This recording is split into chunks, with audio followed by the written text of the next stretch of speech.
Voy a ir para acá y este entrenamiento lo hemos denominado o lo quieren marcar dentro de la metodología ICANN, porque sin lugar a dudas, la metodología de investigación es crucial al momento de poder tener un resultado que nos permita tomar decisiones que sean contundentes, decisiones que sean para la organización, decisiones que vayan en función de lograr lo que se quiere realmente y es evitar que la recurrencia de un evento se presente y luego logre lesionar a otros trabajadores en las mismas circunstancias. Por ejemplo, por eso en este caso he enmarcado esta presentación en la metodología ICANN, una metodología que, aunque no está generalizada, no es de un uso muy común, quisiera recomendarla como una estrategia muy buena, muy importante para poder hacer investigaciones que vayan al fondo del asunto, que realmente te permitan dilucidar o descubrir cuáles son las verdaderas razones por las cuales se presentan los accidentes en las organizaciones. Así que les doy la bienvenida. Quisiera que por favor las preguntas que tengan al respecto las podamos ir haciendo durante el desarrollo de esta hora que tengo para compartir con ustedes esta información y poder debatir un poco alrededor de este importante ejercicio como lo es la investigación de accidentes. Muy bien.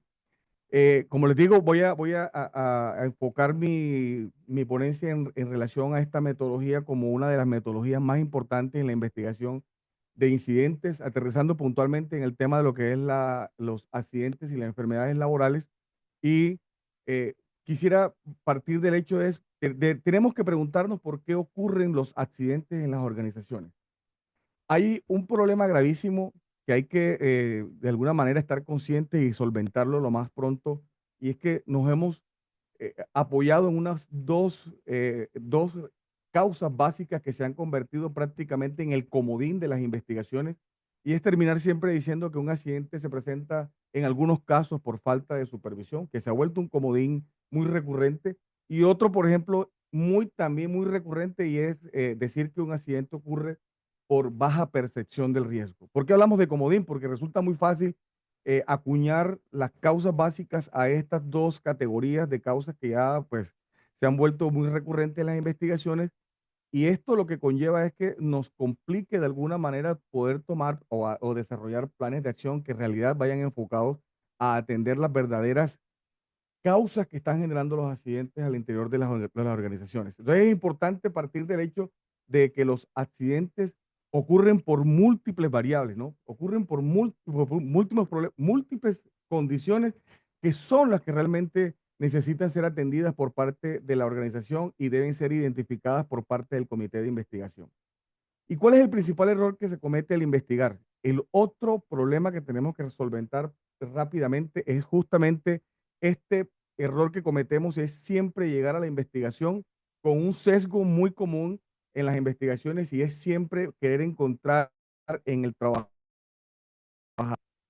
Es muy seguro que el trabajador tiene que tener algún grado de responsabilidad en la ocurrencia del accidente, pero recordemos de que no siempre el trabajador actúa en función de una razón propia, sino que las mismas condiciones de la empresa, las mismas condiciones de la tarea, traen consigo necesariamente el hecho de que un trabajador tome una mala decisión, cometa un error, actúe en función de algo que seguramente va a generar el espacio propicio para la ocurrencia del accidente, y es ahí donde cometemos el error de centrar nuestra atención en querer encontrar en la culpa del trabajador la razón por la cual se presentan los accidentes, y esto deja en la impunidad una serie de razones que seguramente son más profundas y que seguramente tienen mucha más relación causal con el evento ocurrido. Así que es importante que la persona que vaya a hacer un proceso de investigación llegue con su cabeza como un vaso vacío, que no se haga prejuicios, que no haga ningún tipo de hipótesis hasta que no tenga una serie de información le permita acercarse de manera más contundente a las razones que explican, justifican y de alguna manera aclaran cuáles fueron los hechos que sucedieron para que se diera ese pues, desagradable momento como lo es la ocurrencia del accidente. Así que importante partir de esta premisa, y es que debemos dejar de un lado que la investigación siempre tiene que tener como objeto principal encontrar cómo puedo yo inculpar al trabajador? ¿Cómo puedo yo direccionar las causas hacia el trabajador y poder encontrar en la organización las razones que sí realmente tienen peso sobre la ocurrencia del evento? Muy bien, les quiero mostrar un par de videos que nos van a permitir ilustrar un poco el sentido de esta ponencia. Así que voy a mostrarles rápidamente un par de escenas muy cortas para que entendamos. Por favor, me confirman si están escuchando el audio. Denme un segundo, por favor. ¿Escuchan el audio? ¿Me confirma? ¿Sí se escucha? Sí, muy bien. Vamos entonces a escuchar los dos videos. Denme un segundo, por favor. Lo voy a ampliar un poco para que lo puedan ver en grande.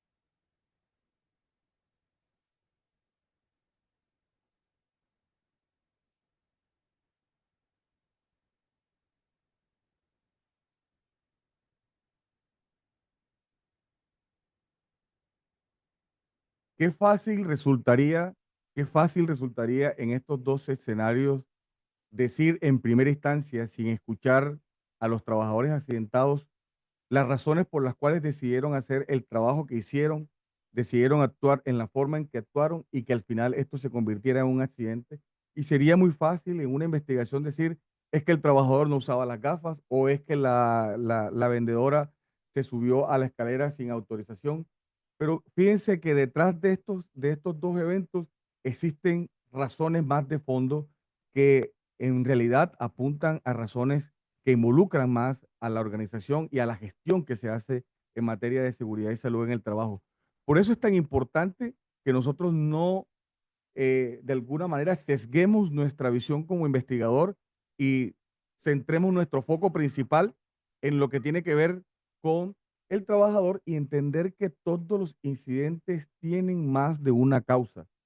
Todos los incidentes tienen más de una causa. Cuando yo hago una investigación y al final del ejercicio me encuentro con que la investigación arroja una, dos o tres causas que al final se convierten en tres razones que apuntan a que normalmente el trabajador fue el culpable o que el trabajador tomó la decisión. Realmente debemos reevaluarnos como investigadores si en realidad hemos hecho una investigación concienzuda. Una investigación no debería tener como resultado exclusivamente tres causas básicas, aunque podría ser el caso, pero analicemos si en realidad esas tres causas explican realmente qué fue lo que ocurrió y no qué es realmente o quién es realmente el culpable de lo que pudo haber ocurrido. A nosotros no nos interesa como investigadores, a nosotros no nos interesa como prevencionistas el encontrar culpables. Ese es eso es un motivante o es un objetivo de otras áreas de la organización que en su momento tendrán la responsabilidad de determinar ese tipo de cosas. Pero a nosotros lo que nos interesa es realmente identificar cuáles fueron las causas que propiciaron la ocurrencia de ese incidente. Y aquí tenemos que centrarnos en por qué yo necesito investigar los incidentes, por qué yo necesito investigar un accidente. Y básicamente se explica en tres razones fundamentales. Yo debo investigar un accidente primero porque tengo que hacer todo lo que sea humanamente posible para evitar su recurrencia. La labor fundamental del prevencionista frente al desarrollo de una investigación es lograr encontrar la fórmula que me permita evitar que el incidente se repita en las mismas o en las peores condiciones y que resulte o produzca las mismas consecuencias o peores consecuencias de las que estamos investigando en el incidente que nos ocupa en ese momento. La otra razón fundamental es promover seguridad y salud en el trabajo. Una de las cosas que se deben o uno de los resultados más importantes que debe haber a partir de una investigación de accidente es justamente las lecciones aprendidas. En los accidentes se aprende mucho. En los accidentes se aprende muchas cosas que nos van a ayudar, entre otras cosas, a lograr que el sistema de gestión y la gestión en seguridad se optimice ostensiblemente de tal manera de que los resultados a partir de la ocurrencia de ese evento, que muy seguramente pudo haber lesionado a un trabajador, claro, claro está, y hay algo que lamentar del ejercicio, pero tenemos que capitalizar de alguna manera que ese evento se convierta en un aprovechamiento importante para la empresa en función de poder mejorar la gestión y los resultados que se tienen con respecto a la gestión en materia de seguridad y salud en el trabajo. Y la otra razón por la que yo debo investigar un accidente, básicamente es porque yo debo tener una actitud proactiva. Yo debo anticiparme a los riesgos, debo anticiparme a los escenarios de riesgo que se pueden presentar en mi empresa. Y muchas veces los incidentes me avisan con un tiempo prudencial que, ojo, señores, está ocurriendo algo, hay una situación que no está siendo controlada y hay que tomar medidas con prontitud porque es posible que la próxima vez que esta situación de riesgo se manifieste, no lo va a hacer simplemente con la pérdida de una máquina o con la pérdida de tiempo por una parada de una planta porque ocurrió algo que obligó a esto, sino porque vamos a tener que lamentar la posibilidad de que un trabajador resulte lesionado. Pero ante todo, la principal razón es esta, evitar la recurrencia, evitar que el accidente vuelva a cobrar la integridad física o la vida de una persona. Y esto es lo más importante que tengo que tener presente. Mi investigación no puede convertirse simplemente en el cumplimiento de un requisito legal, de una obligación como organización frente a una disposición normativa, sino que el foco principal debe ser en encontrar las causas que van a ser objeto de control para evitar que esto vuelva a ocurrir.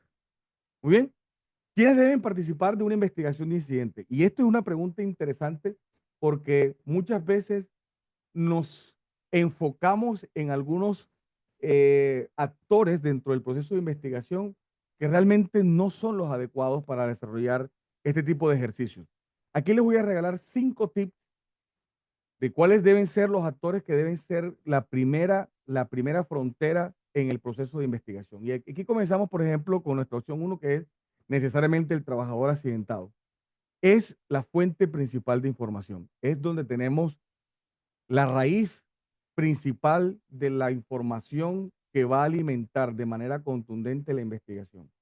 Pero hay que tener mucho cuidado de la manera como vamos a utilizar o con la manera como vamos a vincular este personaje dentro del proceso de investigación, porque muchas veces arbitrariamente hacemos algunas acciones que desestiman un poco nuestra verdadera intención con respecto a él y muy seguramente esa persona entrará en un proceso de vigilancia, de estar preparado, de estar un poco predispuesto y seguramente la información que vamos a obtener de él no va a tener las mismas calidades que necesitamos como investigador. El otro personaje importante que tenemos que tener en cuenta es básicamente el testigo o los involucrados. Y aquí hay que tener un pequeño cuidado con respecto a estas dos o estos dos roles dentro del proceso de investigación. Tenemos que tener claro cómo debo tratar o cómo debo manejar un testigo y tenemos que tener claro cómo debo manejar metodológicamente un involucrado. Es importante saber que estos dos roles no son lo mismo, ¿ah? Partamos del hecho que un testigo es aquella persona que ha tenido de alguna manera la posibilidad de presenciar de forma directa o indirectamente lo ocurrido y que tiene una información que seguramente puede ser vital para el desarrollo del ejercicio de la investigación. Mientras que el involucrado es aquella persona que tuvo algo que ver y no necesariamente tuvo que estar presente en la ocurrencia del incidente. Un ejemplo claro de un involucrado, por ejemplo, es el jefe que dio la orden y que desde su oficina direccionó el desarrollo de una tarea y que fue otorgada a un trabajador que muy seguramente no tenía las competencias para desarrollar esa tarea. Esta persona, muy a pesar de que no estuvo presente en el lugar de los hechos, se convierte en un involucrado en el proceso de investigación y el tratamiento obviamente va a ser muy distinto al que vamos a tener con el testigo. La tercera opción que tenemos en este caso particular dentro de la metodología ICANN son los líderes ICANN, que son los que tienen el poder frente al desarrollo de la metodología porque conocen la metodología, conocen el paso a paso, conocen cómo debe desarrollarse la investigación bajo esta metodología y por lo tanto son los que orientan metodológicamente el proceso de investigación.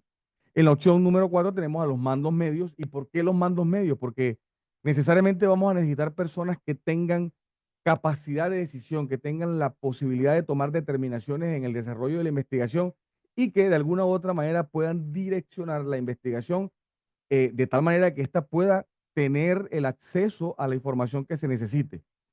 Y la última opción que tenemos, la opción número 5, son los líderes de seguridad y salud en el trabajo. Tenemos un rol importante aquí. Primero, porque seguramente vamos a ser los que tenemos la información, los que tenemos el acervo en términos de seguridad y salud en el trabajo para desarrollar una investigación dentro del ámbito técnicamente dicho. Y por ende, es importante que su participación sea contundente y no puede faltar un líder de seguridad y salud en el trabajo en un proceso de investigación de incidentes. Muy bien, cuáles deben ser realmente los objetivos de una investigación de un accidente de trabajo?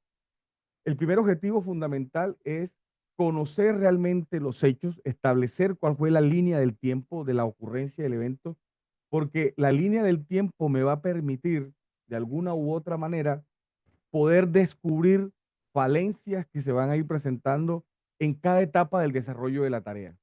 Por lo tanto, la reconstrucción de los hechos es clave y esencial, no solamente para la investigación, sino para entender, por ejemplo, si un procedimiento está bien planteado, si los controles que están definidos frente a la ejecución de una tarea son los adecuados, si las personas están realmente cumpliendo con el paso a paso o la secuencia lógica de pasos que tiene un procedimiento. Esto nos va a permitir evaluar muchas cosas y establecer los hechos que están relacionados con el incidente. Va también a dejar a la luz algunas falencias, por ejemplo, una supervisión que de alguna manera no está cumpliendo con su verdadero rol de supervisión, el hecho de que las cadenas de mando funcionen de manera adecuada. Y todas estas cosas son el resultado de poder desdeñar y articular y reconstruir de manera muy, pero muy acertada la ocurrencia o la secuencia de eventos que terminaron siendo o definiendo la ocurrencia del accidente. El otro el otro objetivo de una investigación es identificar los factores contribuyentes, las causas inmediatas y las causas básicas. Y aquí acuñamos un nuevo concepto y es el de factores contribuyentes. En la metodología ICANN es importante entender que tanto las causas inmediatas como las causas básicas al final tienen un mismo tratamiento, toda vez que en la metodología traducimos las causas inmediatas y las causas básicas en factores que contribuyeron a la ocurrencia del incidente y por eso hablamos de factores contribuyentes.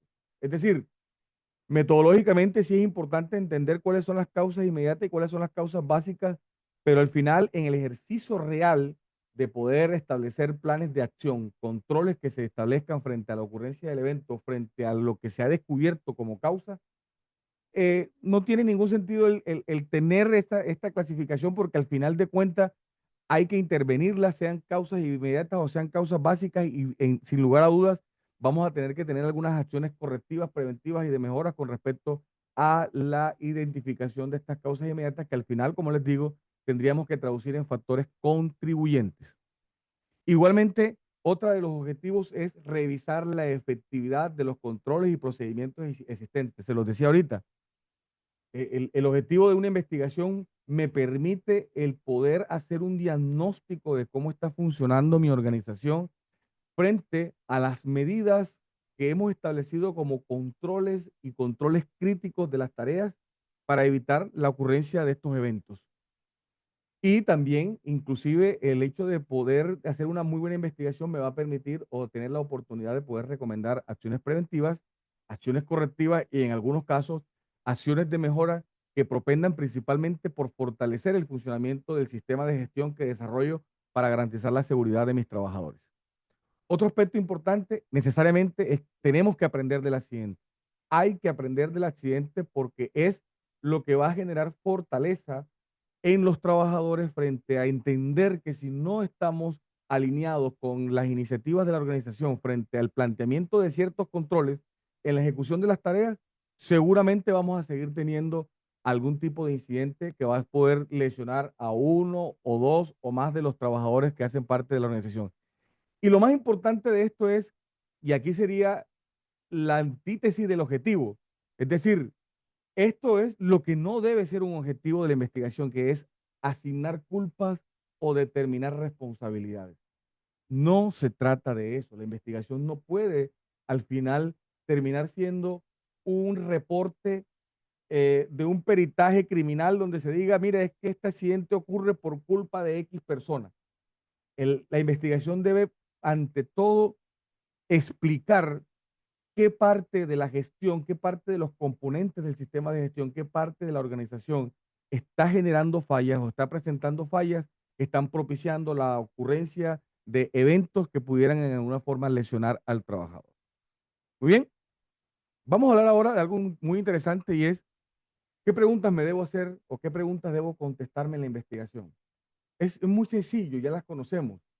El qué, el por qué, el para qué, el dónde, el cuándo, y el quién, que también debe ser una pregunta que me debo responder en este proceso de investigación, debe tener un objetivo distinto.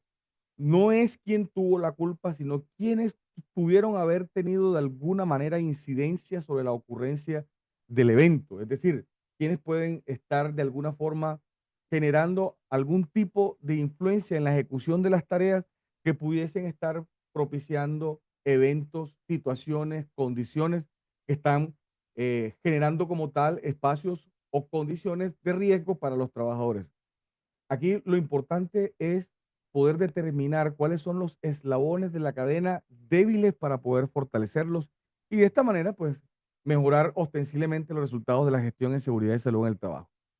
Aquí es importante apoyarnos en algo que conocemos como el modelo del queso suizo de James Reason, un psicólogo que se dio la tarea de analizar cuáles son o cuál debe ser la estructura organizacional en términos de las barreras que deben existir entre el trabajador y el riesgo, o en este caso el peligro, para que no se logre concretar la ocurrencia de un incidente. Y es aquí aparece entonces algo que se conoce como el modelo del queso suizo y se llama así porque Reason explica este modelo con cuatro capas de queso suizo, que su particularidad es que el queso tiene, en este caso, una característica y es que normalmente es un queso que tiene una serie de huecos en su estructura, en su configuración, que lo hace fácilmente vulnerable. ¿Esto qué significa? Entre más hueco tenga cada una de esas capas que representan las cuatro barreras o la secuencia de las cuatro barreras que debe interponer una organización para evitar que el peligro alcance al trabajador, la labor que tenemos nosotros dentro del ejercicio de investigación es poder identificar esos huecos para poder cerrarlos de alguna manera y evitar que el evento pudiese volver a ocurrir. ¿Cómo se llaman esas cuatro capas de queso? La primera es definitivamente el factor organizacional o los factores organizacionales. Sin lugar a dudas, la primera barrera debe ser necesariamente qué disposición tiene la organización para garantizar que el resto de las estructuras de este mecanismo llamado el modelo del queso suizo tenga las fortalezas para evitar de que si en caso de llegar a ser permeado el peligro, las otras tres se pudieran encargar de evitar de que el recorrido del peligro antes de llegar al trabajador diera sus frutos. Pongámonos a pensar que definitivamente en los factores organizacionales hubo una brecha que permitió que el peligro pasara. Queda una segunda frontera y es lo que denominamos las condiciones de tarea y el entorno. Y ya esto tiene que ver mucho con la materialización de lo que dispone la organización frente a cómo debe funcionar su empresa, cómo deben estar las áreas de trabajo, cuáles deben ser las condiciones de las áreas de trabajo en términos de condiciones de orden y aseo, de disposición de maquinaria, de señalización y de marcación, de aislamiento, de bloqueo, de todo este tipo de cosas que de alguna u otra manera son el resultado de qué dispone la organización frente a qué debo hacer para evitar que el peligro pudiese llegar y lesionarme al trabajador. Pero podía darse la circunstancia de que aún así el peligro encontrara una brecha y pasara al siguiente nivel. Y ahora encontramos otra barrera que se llama las acciones individuales y de equipo, y es aquí donde aparece el trabajador como principal protagonista, no como ente individual, sino como alguien que hace parte de una comunidad que tiene el mismo objetivo y es trabajar en función de tareas que estén aseguradas. Y es aquí entonces donde tenemos que entrar a analizar el error humano, el error que se pueda presentar en una dinámica de grupo, el error que pueda estar suscitándose a partir de prácticas o comportamientos inseguros. Y esto seguramente tendría como consecuencia el hecho de que pudiese ser también permeado por el peligro y nos quedaría una última frontera. Y aquí aparecen entonces las defensas fallidas o ausentes. Y aquí aparecen entonces todo ese tipo de artilugios, de elementos que nosotros conocemos, como son los elementos de protección personal, las barreras, las guardas, los sistemas de contención, los sistemas contra incendios. Todos estos elementos hacen parte de las defensas que estructura la empresa para evitar como última instancia que el peligro en efecto encuentre en este punto su última oportunidad de ser contenido. Podían ocurrir las cuatro cosas. Cuando un trabajador se accidenta es porque el peligro ha encontrado el camino perfecto entre las cuatro capas de queso para que se dé la pérdida. Y en ese caso estaríamos hablando de que las fallas latentes y activas han propiciado la ocurrencia de ese incidente que produjo un daño, que en este caso podríamos hablar de un accidente de trabajo. ¿Qué criterios ¿Qué criterios podría yo tener o aplicar para desarrollar una metodología robusta como ICANN para hacer una investigación de accidentes? Seguramente muchos se estarán preguntando, caramba, si yo tengo un accidente leve en mi empresa, un accidente que muy seguramente las razones, las causas por las que se da, podrían catalogarse como obvias, ¿será necesario agotar el recurso de desarrollar una metodología compleja, robusta, como ICANN para lograr llegar a la conclusión de cuáles son las causas básicas inmediatas o los factores contribuyentes? Y estamos totalmente de acuerdo. No podemos desgastar una infraestructura, una logística y un equipo de trabajo para hacer una investigación de eventos que seguramente se pueden hacer con los métodos tradicionales que son un poco menos rigurosos y dejar que ICANN se encargue principalmente de eventos que revistan mayor complejidad. ¿Cuál es el criterio que normalmente se utiliza en las organizaciones que se deciden por tener metodologías mucho más robustas como ICANN? Si hablamos de eventos de HSET, es decir, hablamos de eventos de higiene, seguridad y salud o seguridad en el trabajo, podríamos pensar en estas categorías. Si yo tengo un accidente grave o tengo un evento mortal o tengo unas enfermedades que se presentan con pérdida de capacidad laboral, o tenemos incidentes con un alto potencial de pérdida, es decir, nos ocurre un cuasi accidente que por simples variables que pudieran haber sido cambiadas, hubiéramos podido tener un evento grave o mortal. Son eventos que fácilmente podrían ser tratados a través de una metodología como ICANN para que podamos desdeñar realmente qué es lo que está pasando en la organización y por qué se están presentando esas situaciones. Y por otro lado, vamos a encontrar entonces incidentes leves o de consecuencias moderadas que podíamos atender o trabajar a través de metodologías tradicionales menos rigurosas. Y ahí ustedes tenemos la espina de pescado, el árbol de causa, el WADIF, los 5 por qué. Metodologías que, entre otras cosas, son utilizadas, en este caso, en Colombia, por las ARL para facilitar un poco el proceso de las empresas que no tienen esa infraestructura para hacer una gran investigación y a través de esta metodología, pues logran solventar el requisito legal. Pero si yo como organización quiero fortalecer mucho más mi proceso de investigación, podría yo fácilmente hacer esta categorización de mis eventos y intervenirlos a través de metodologías más robustas, en este caso, como ICA. Y también nos permitiría hacer este mismo ejercicio cuando tengamos eventos medioambientales, que hoy por hoy se ha convertido de alguna forma en un tema que hace parte también de la gestión de seguridad y salud en el trabajo. Y para estos eventos medioambientales podemos aplicar la misma condición, es hablar de que los incidentes reales medioambientales, es decir, aquellos que realmente generan un impacto ambiental o eventos con alto potencial, tratarlos a través de ICANN, y los otros incidentes llamados leves o consecuencias moderadas, pues con metodologías tradicionales, ¿vale? Hay un tema muy importante que quiero aquí abordar y es cuál debe ser la característica del investigador ICANN o del investigador de cualquier tipo de incidente. Toda persona que se embarque en esta aventura de desarrollar una investigación de accidente debe tener de alguna manera alguna de estas características que les voy a mencionar. Obviamente no voy a encontrar un integrante de mi equipo investigador que tenga una un paquete muy amplio de estas características, porque bueno, estaríamos al frente de una condición humana bastante compleja, pero debemos garantizar de que nuestro equipo de trabajo presente en conjunto esta serie de habilidades que son importantes al momento de desarrollar una investigación. Estas habilidades son las siguientes. Vamos a verlas un poquito más grandes.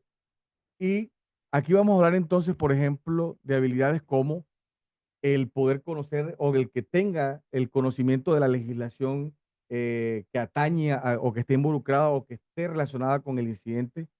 Es importante que tenga la capacidad de interacción toda vez que se van a hacer procesos que van a requerir interactuar con muchos individuos en distintos niveles. Es importante que el investigador sepa realizar entrevistas. Y aquí hay algo muy claro que hay que develar con respecto al proceso de investigación, señores. Y es que en una investigación nosotros no hacemos interrogatorios, nosotros hacemos entrevistas.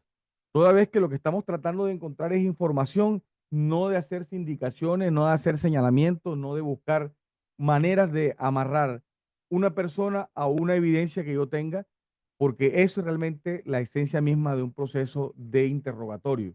Nosotros hacemos entrevistas en el marco de una investigación. Importante conocer los procedimientos involucrados en la tarea en donde se presentó el incidente o el accidente, que sepa recopilar información, que tenga comunicación verbal toda vez que hay que manifestar e informar a la alta dirección acerca de los avances y los resultados que se tengan en cada una de las fases de la investigación, que se sepan identificar los peligros, que haya capacidad de interacción, que haya posibilidad de que la persona tenga una habilidad de hacer deducciones frente a la información que se le asigne para su procesamiento, que sepa organizar la información y que, por último, tenga algo tan interesante como es la atención al detalle. Como decimos en Colombia, que sea cositero, que tenga esa habilidad de identificar situaciones no muy comunes en los sitios donde se presentan los incidentes y que sepa instruir cuando algo requiere de atención porque puede ser importante y puede aportar mucha información al desarrollo de esa investigación. Quisiera detenerme un momento aquí y preguntar, ¿hay alguna pregunta al respecto de lo que llevamos? ¿Hay alguna inquietud con respecto a lo que venimos conversando? Por el momento, no. Se están formulando preguntas para el final. Ah, ok, ok, ok. Eso me preocupa. Mm. Muy bien. Entonces, sigamos entonces estudiando un poco esto de la investigación del accidente y ahora vamos a centrarnos un poco en el equipo investigador. Cuando nosotros hablamos del equipo investigador, tenemos que pensar que este equipo tiene que ser un equipo funcional en la manera como debe desarrollar una serie de aspectos que advierte la metodología que deben hacer. Y en este orden de ideas tenemos que tener unos roles claros, bien identificados dentro del ejercicio del equipo investigador. En algunos casos vamos a tener roles que están impuestos por la normatividad de cada uno de los países, que en este caso en Latinoamérica tenemos algo muy en común con respecto al tema del equipo investigador que se debe conformar en el caso de eventos graves o mortales. Y si miramos un poco la estructura de estos equipos, encontramos, por ejemplo, que un equipo investigador, para que sea funcional, debe tener un secretario o una persona que custodie la información, uno de los líderes HSET que debe estar involucrados, principalmente que sea del área afectada o del área donde se presentó el evento. Debe haber un especialista técnico en caso de que la tarea o el escenario donde se da la situación que propicia el incidente sea algo especializado o que requiera de la participación de alguien que tenga un amplio conocimiento de cómo funciona el escenario donde ocurrió el evento.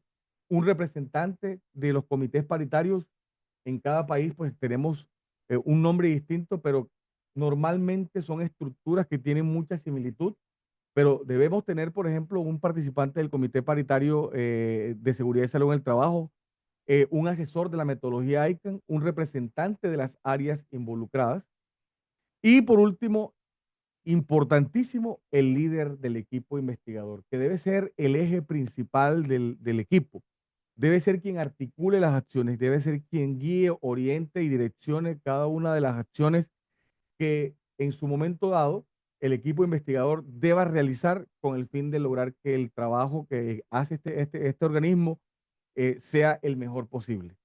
Al final, podríamos incluso pensar en la posibilidad de un consultor especializado que pueda darle un poco más de alimento técnico al desarrollo de la investigación y poder así fortalecer el resultado de la investigación para ser contundentes en la determinación de las causas que se puedan identificar en el ejercicio de este proceso.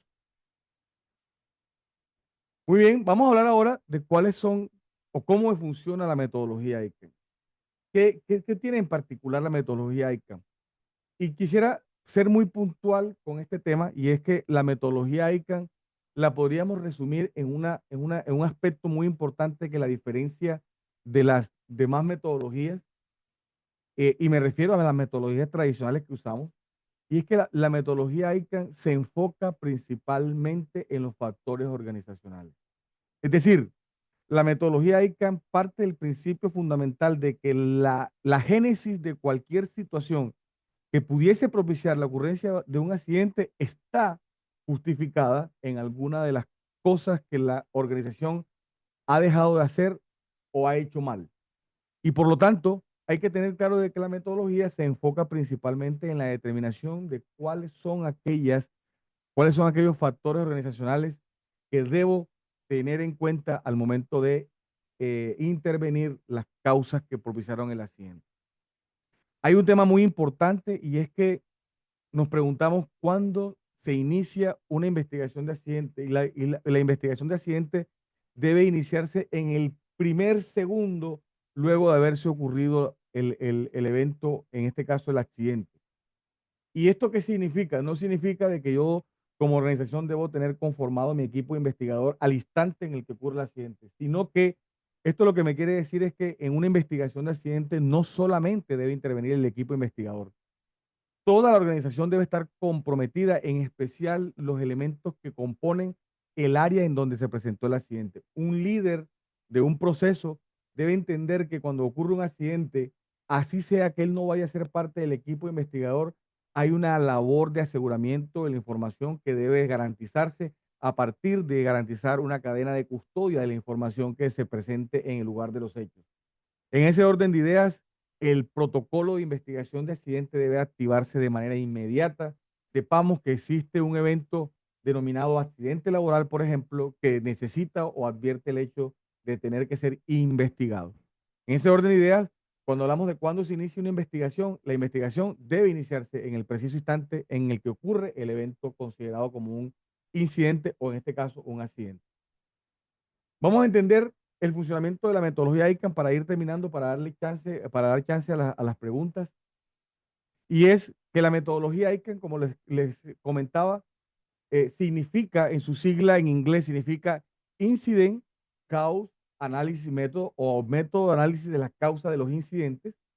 Y esta metodología, a partir del análisis, de la depuración, de la decantación de toda la información que se obtiene a partir de cada una de las herramientas que tiene involucrada esta metodología, lo que hace es determinar de manera muy, pero muy sintetizada, pero muy al lugar, cuáles fueron las razones por las cuales se da un accidente. Y entre esas debe figurar necesariamente el hecho de poder identificar cuáles son los factores organizacionales que propiciaron cada uno de los eventos que generaron la ocurrencia del incidente.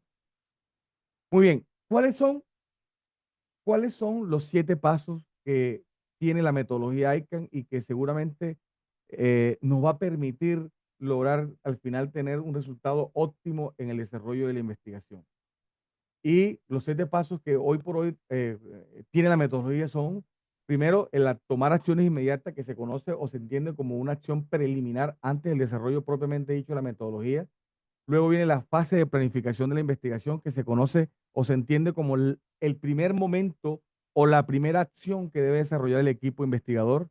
Luego viene la recolección de datos y de evidencias que deben ser o se hacen a través de una herramienta que se llama PEPO, una herramienta que me permite a través de 5 diferentes variables organizacionales poder identificar y clasificar las fuentes de información que van a ser tratadas en el desarrollo de la investigación.